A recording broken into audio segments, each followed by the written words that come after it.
One of the biggest questions I hear from golfers out on the golf course, people that ask me as I chip around the green, is how often do I need to be replacing my wedges? How important is it to have the newest, latest, and greatest equipment? What really matters as far as price point, gapping in my wedges? Is performance really a thing with wedges, or can I just use the same old thing I've had the last 10 years?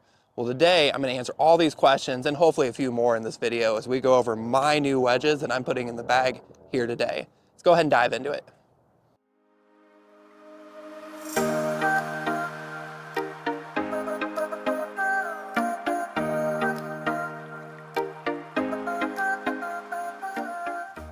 And like I said, right off the bat, the biggest question I get from people is how often should I be replacing my wedges? Something I honestly didn't even know about until recently. I've been playing the same wedges in my bag. I've got a Callaway 56, Vokey 52, and a TaylorMade 60 that I picked up on decent deals, but I still spent over $500 on the three of them. They're all a little over 2 years old now. They've got hundreds of rounds of golf between what I do week in and week out, thousands of hours of practice, and they feel a little worn out to me. So I decided we need to dive into this and figure out how often should these actually be replaced. Once I actually did a Google search on this, I found a Golf Digest article that says basically about every 60 to 75 rounds you should be replacing your wedge. And my jaw dropped at that a little bit. 60 to 75 rounds per club for that seems like both a lot and not a lot. When you think about it, tour pros replace them every few weeks, and they probably put hundreds of shots per weekend on it from practice alone. Then you got your amateur golfer that just plays maybe once a month, and he can make 60 to 75 rounds last years. So that's really a wide time frame. But like I said, my wedges have a ton of wear and tear on it. I'm not getting the spin on it I get anymore. I don't feel like they're as consistent as they used to be. Personally, I really hate the fact that they have 3 different shafts in it, 3 different types of clubs. That's just not ideal for what I'm looking for. Well, now in the bag, we have my new thing. And the big point for me here has been price point. I want to make sure that I've got something that's affordable, something that if I need to replace again isn't going to break the bank, but performance is still super important. And I heard a lot of people talk about a wedge. I want you guys to try to guess right off the get-go. If you want to look into the comments, and my friends can't ruin this, I hope, to tell me what you think this is. I've got a little bit of secret here. I customized and have put in the bag the Kirkland wedges, where I paid $159 from Costco for these. And the big thing I've done that's going to be different is I want to personalize these to me. I definitely am a little unique. Everyone that knows me knows I like to kind of step out of the norm, kind of go the Bryson DeChambeau approach and just test out what works better for me, not what works for everybody else. Went out to Shade Tree Golf. I had Jeff Brown out there set me up really well, where he's got the clubs extended to a degree that I want. Everything's an inch longer. Something he taught me that was really fascinating is that the lie angle, which basically means how upright or flat the shaft is actually same on wedges, where it's different for all your other clubs. For your other clubs, based on the length of the club, changes the lie angle on it. But on wedges, they don't change that. Once I heard that, I said, well, shouldn't they all be the same length then? And he says, there's a lot of people that do that. So what's new for me on these two is these are all an inch long, and they're all a 52-degree length. What this allows me to do is gives me a little versatility, where if I want to choke down on the club for short shots, I can. And if I want to try to get a little more length out of it, I can go full length and give it a good full swing to get more action on it. They're also bent up 2 degrees upright. As I'm a taller person with a bad back, I have a steep swing, so I need something where I'm not going to just lose it right constantly. And overall, really impressed with the work he did on these clubs. These are brand spanking new still. I haven't hit a single shot with them. I want to make sure first shots are on camera. Something you'll hear a lot about is people say new grooves. And we're going to test that theory today. Is a new grooves a real thing, where you get real action on the ball and it just drops and stops? Or is it going to perform just like my old crummy wedges do? Is Kirkland a good brand? Are these going to last durability-wise? I don't know, but we're going to find out live right now with a live test.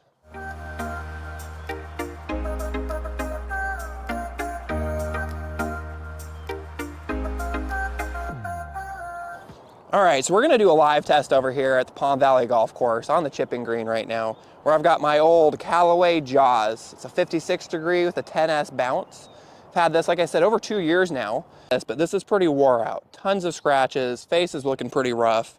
Then over here, we've got my 56 degree Kirkland wedge, new in the bag. The only real difference I see in these, and this is where I'm really impressed with the Kirkland wedges so far, is the overall shape of the club, where all the metal is, the weighting, the feel of it. So far, all feels identical and looks identical. The only real main difference is the face, the grooves go a little bit farther, closer to a full toe. And I mean, overall, I should see similar, if not better results based off the fact that it is a new wedge. Let's go ahead and start with the 56-degree Callaway here first off. You can see what it's performing like currently, and let's see if we notice a big difference once we switch to the new wedge. What I like to do is I practice this, I take out my Divide golf balls. That way I have something that you'll see the spin on. It should check up real nice. Hopefully this comes off well on camera as well, but it really lets me know as I practice if I'm hitting the ball well, because you'll see it check up real nice with the Divide on it. Let's go ahead and get into this, see which one's performing better. This is the old Callaway. So this is the 56-degree wedge that I've been using for almost 3 years now. Countless hours of practice. When I got it, it nipped up real nice. I wasn't sure if I just suck or if it's just not any good now. But I'm hoping you can notice on camera there, the ball definitely tries to check up, but that released out quite a bit there. Let's hit another one right here. That's another one. Checked up better. I like that. Okay. And I'm hitting these with semi-open face. I'm trying to get spin on these. These are the ones that in an ideal world would just drop and stop.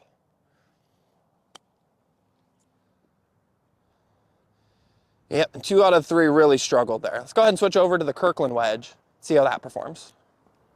All right, now we've got the Kirkland wedge in hand. Same grip on both clubs, so like I said, that feels the same. Weighting-wise, it feels the same. This is literally the first time this club has touched grass. Let's hope we can get off with a good strike here. There we go. Still released out decently, so not a huge performance difference right off the bat. Let's take a look here.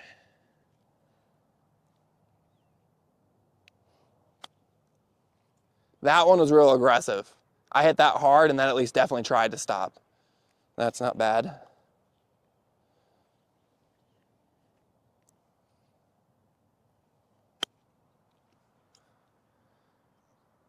I hit that one differently just to try to see how it react, and maybe that was a bad choice.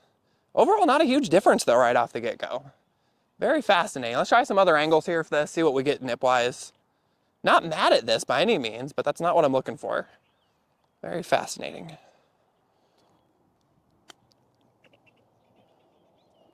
That was nice. You can see the color on the ball when it's yellow and orange like that. When it hits, it really tries to check up. Here at Palm Valley, they're probably about 3-4 weeks post-recovery from overseed. So the greens are still a little long and not quite as receptive as I'd like them to be.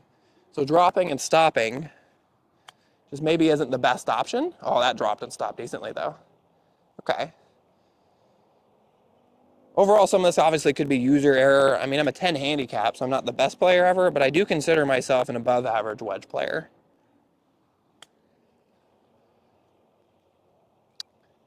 Been using these same balls for practice for quite a while too. A newer ball may be a difference, but overall, I'm at least impressed with the consistency in this. Off the face, this feels so soft, where my old wedge is definitely starting to feel a little harder. Even just picking them up like this, it just feels like it, isn't like a hard face coming off the front of the club anymore. Really impressed so far with the 56. Let's go ahead and hit some more. A little less narration. I'm just going to focus on the practice. Let's see how we can get maybe some height on it, lower shots, hit a variety of things.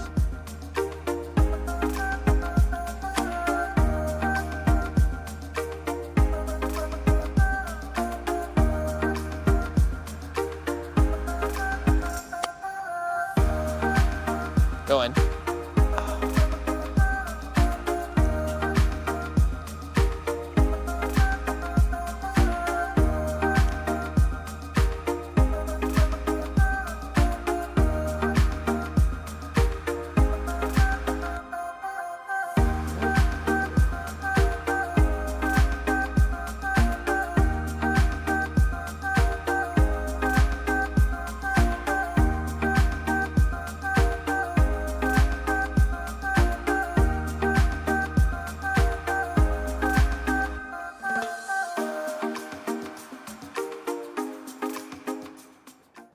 Not the part I'm looking forward to here, but we gotta test this out. I don't use a 60 out of the bunker. I need a little extra help making sure it gets out. We're gonna hit 3 shots out of the bunker here, maybe a couple range balls too, depending on how they go. We're gonna see how it scratches up. This is my new baby. I don't want it to get hurt. Let's see how it goes though. We'll hit 3 shots at least, maybe some more, and I'll show you the result at the end.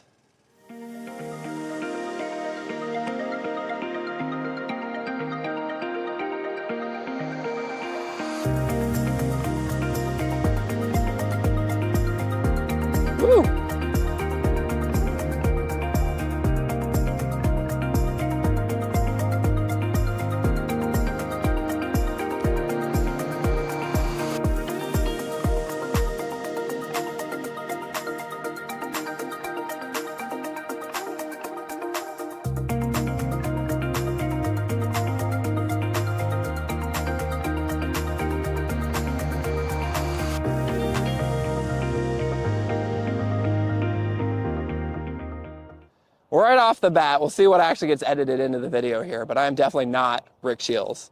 I wish I was. A lot of people give him a lot of flack, but he is a PGA pro. He's an extremely good golfer. It makes it really easy for him to get quality shots all the time. This is where I need something more forgiving, though.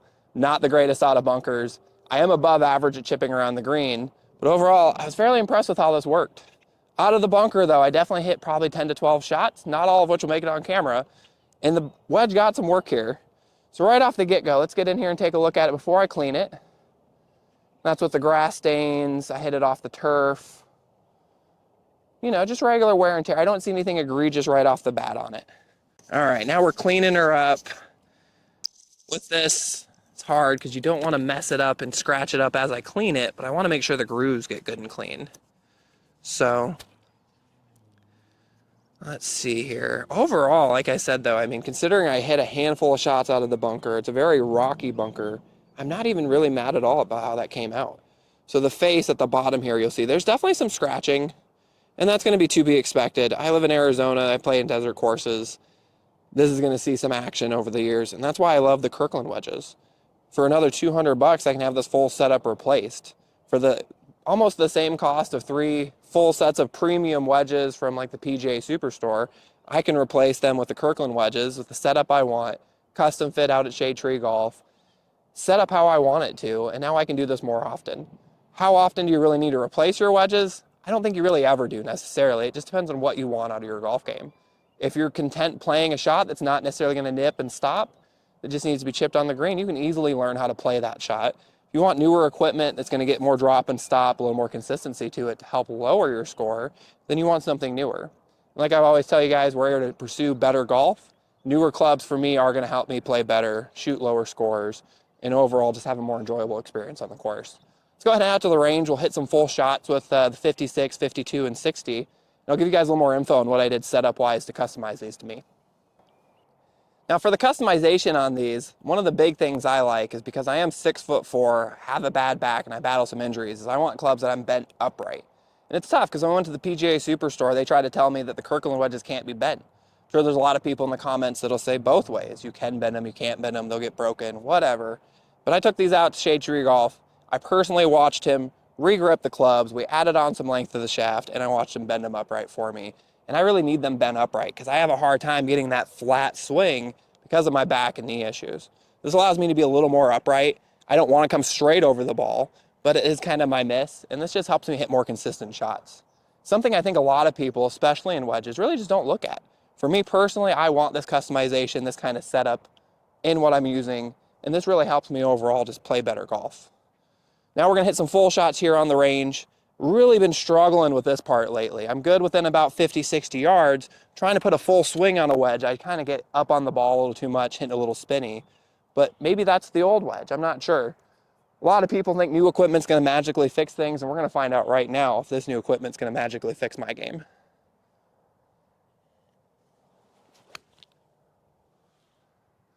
First full shot, I'm definitely not mad. Like I said, I'm not getting quite the distance I used to get. I'm battling some back injuries recently, and it's just not quite where I want to be. But that went decent. Strike was not good, but overall dispersion was well, and that's partly the bent upright part. I hit that well off the inside of the club, and if it was the regular lie angle, that would have been well right. But that still went generally at the target I was aiming for.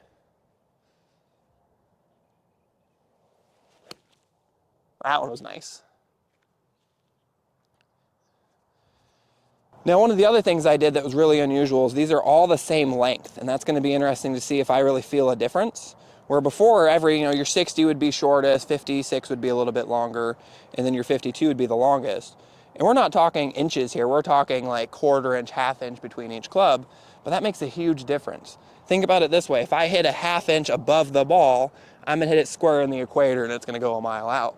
If I hit a half inch below the ball, I'm taking out a chunk of dirt with it. So hypothetically, that makes a huge difference. But do I really notice it? And is this something that's going to be a big kind of thing right off the get-go that I have to get used to?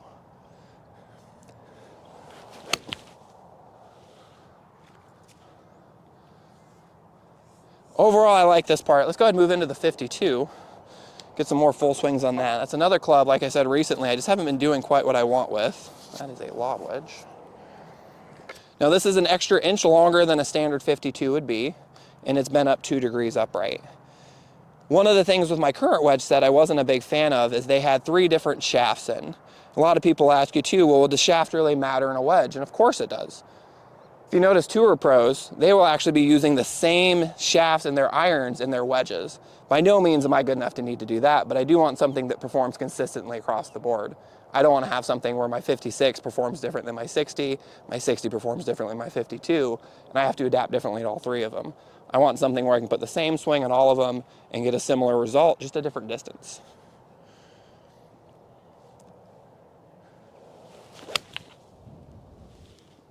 That was nice. Good strike too. A little low on the face, but as far as first strike in a club goes, I'm actually real happy with that. Let me know in the comments below what kind of things you've experienced with wedges. One of the first wedges I ever had was a 60-degree Cleveland wedge that was probably 15 years old when I got it, and I played with that for years. And it didn't hurt my game necessarily at the time, but as I got better, it became very clear I need something that performs better.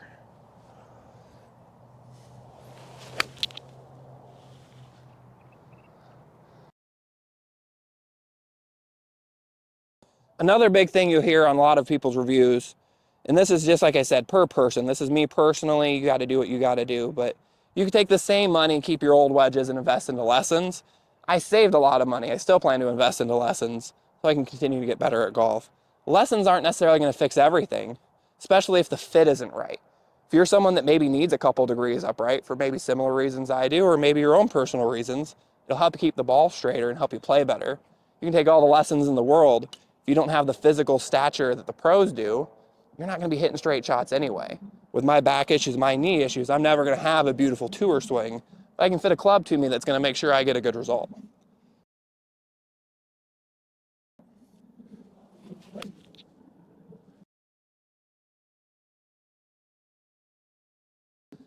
So far, consistency-wise, these are all going the same direction. They're aiming in similar spots. They're landing in similar spots.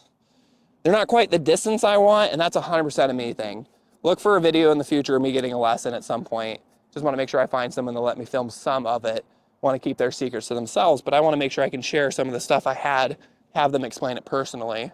Let's line up some other targets here. Make sure we can hit something besides just a straight up and down shot.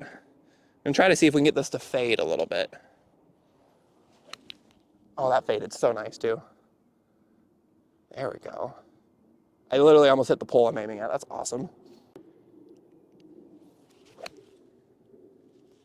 Chunky monkey. Now that's where bounce is going to be a big thing. The bounce is actually printed on the back of the box. I'm pretty sure we got some footage of that. If not, I'll make sure to throw those numbers up over here.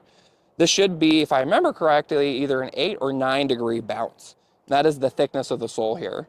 If you're someone that struggles with contact with the ground, meaning you're fatting it and thinning it, you want more bounce. Having more bounce, a thicker leading edge here, will allow you to hit more behind the ball, and that'll actually allow the club, instead of digging like mine just did there, to literally bounce back up and hopefully collect the ball and hit it where you want it to go.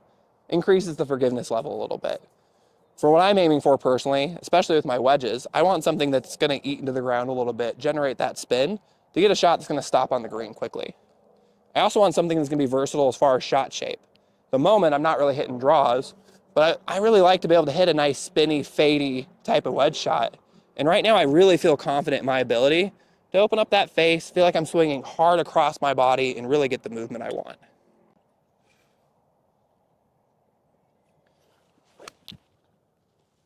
Should be all over it. A little left. And as I continue to hit these, I really feel like I'm starting to get more comfortable. It's something where, especially with where they're bent, I feel like I can kind of manipulate and shape the ball. That one almost borderline drew, which was kind of nice. Hit one more at that pull out there, and we'll do something a little different. Hair right of it.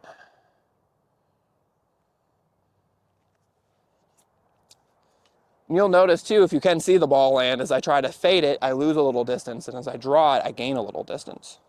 Now I'm going to hit a couple full shots with my 60-degree lob wedge. I don't really do that on course, so I'm not going to hit a ton of those right off the bat. This is something I don't take out a lot. I really only take it out when I really need to be really cute and get something to stop near the hole. We'll hit some more shots out on the practice green in a minute too to see if we can make that happen. But a lot of the other questions I get for this too. So I have currently a 52, a 56, and a 60. Kirkland only offers those. They only offer these degrees of balance. That is the only downside to them. So you're not getting the versatility of a lot of different options like you would at like the PGA Superstore from the bigger brands. What do you really need in your bag though? That's kind of a personal preference. As you guys know, I really idolize Wesley Bryan. He has a really weird setup where I'm pretty sure he has something like a 52, a 56, and a 58. And having something 2 degrees like that within each other is kind of odd, but it works for him. For your standard player, you're going to want something more 4 degrees gapping, whether it be a 50, 54, 58, or a 52, 56, 60. And like I've said many things before, you need 14 clubs in the bag. You don't need a 60. If you buy this and throw it in the bag for a rainy day, put a club in, maybe like a hybrid or something that's going to be more useful, it's definitely not a bad option. This is something where I'm going to go right here at this little front target, though, where I just want to be able to hit something high and nippy. I don't necessarily want to get a full swing on it right off the bat. A little left to target. I'm not mad at that. Let's hit a full shot. I just want to see what it feels like. See if I can even hit it. With that face being so open, when you hit a full shot with a 60, what tends to happen is the face will basically, if you hit on it wrong, it rides up the top of the face, just balloons in the air. You get 0 distance with it. It's also very easy because of how much loft is on it to thin it and wind up blasting it. And your dispersion on this could be something between 60 yards and 100 yards, just based on how well you strike it. We're going to go out to the second, pull out in the middle here. See if we can get a full swing on it.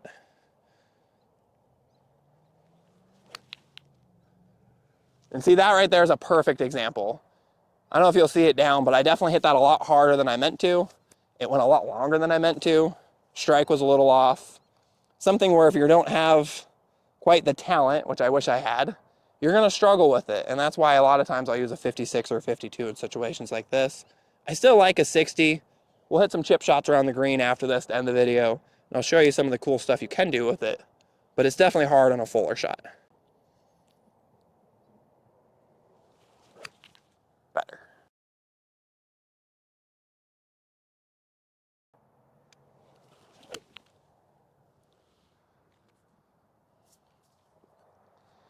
Like I said, I don't know how many of these are going to make it on the camera, but it's struggle with the 60. I don't hit full shots with this for a reason. We want to get more loft on the club, make an easier swing to make sure we're making good contact with the ball. Let's go get it on the practice green though. See what kind of nippy drop and stop kind of shots we can get the 60. That's where my bread and butter with this is. Prove that maybe I can actually do some cool things with this.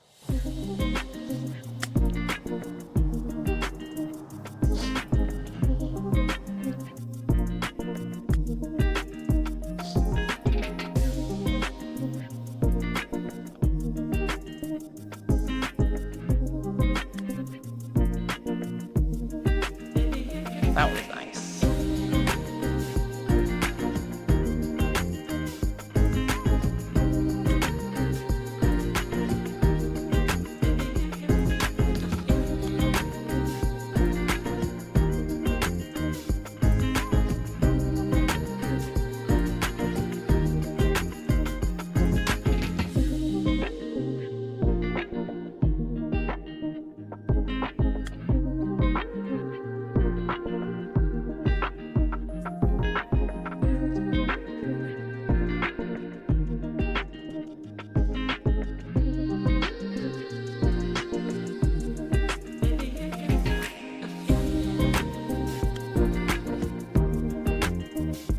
That was nice.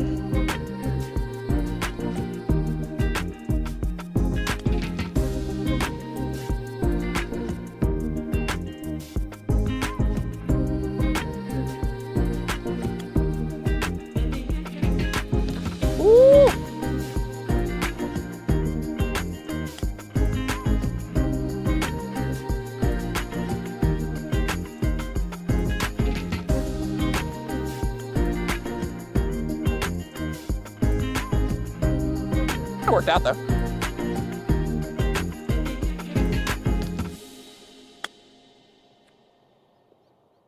Go in.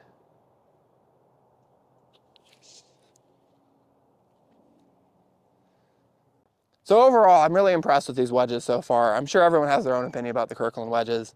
And this isn't really a Kirkland wedge review, as much as just trying to answer some questions people may have about wedges. Let me know in the comments below if this answered some of the questions you've had, or if there's more that you want to learn about. Like I said, all we're doing here is just trying to get better at golf, getting to the point where maybe I shoot better scores. And if I can share information that helps me along the way with you, that's the purpose of this channel. Let me know in the comments below if there's more videos you want as well. Please give the video a big like if you've enjoyed this kind of content. Look for more in the future. Subscribe so we can see all the videos in the future as well. Every subscriber helps me get more access to courses, more ability to shoot better videos, hopefully make better content in the future. Really appreciate everyone watching this video, making this far into it. Hope you have a great rest of your day.